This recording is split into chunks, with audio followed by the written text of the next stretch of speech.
Hi అండి. వామాకు చట్నీ చేశాను. ఎలా చేయాలో చూద్దాం పదండి. ఓ గుప్పుడు వామాకులు తీసుకున్నాను. దీనికి పచ్చిమిరపకాయలు, కారం 4 పచ్చిమిరపకాయలు పెద్దవిగా ఉన్నాయి గనక వీటిని కొంచెం పీసెస్ కింద కట్ చేసి మిక్సీ జార్‌లో వేసుకొని, వామాకుల్ని కూడా మిక్సీలో వేసుకొని, వీటికి పులుపు కావాలి కదా కొంచెం చట్నీకి. సో, కొంచెం చింతపండు ఒక పిక్క చింతపండు ముందే నానబెట్టి ఉంచుకున్నాను. అది వేశాను. వామాకుల్ని కూడా మిక్సీలో వేసేసి మిక్సీ చేసి రెడీ చేసి పెట్టుకుందాము. ఇప్పుడు ఇందులోకి పోపు కావాలి కదా!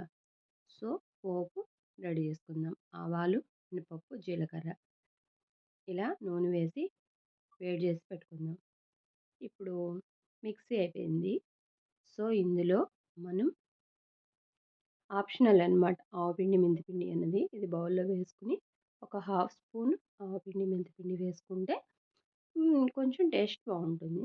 సో, నేనెప్పుడు ఇలా స్టోర్ చేసి కొంచెం పెట్టుకుంటాను గనక ఒక హాఫ్ స్పూను నేను వేసుకున్నాను. దీంట్లో పోపేసేసి కలిపేసుకుంటే గనక మనకి వామాకు చట్నీ రెడీ అయిపోతుంది. అయితే ఇంతకీ ఇప్పుడు ఇందులో నేను సాల్ట్ వేయడం మర్చిపోయాను. సో, కొంచెం దీంట్లోకి రుచికి సరిపడా సాల్ట్ యాడ్ చేసేసుకొని కలుపుకుంటే వామాకు చట్నీ రెడీ.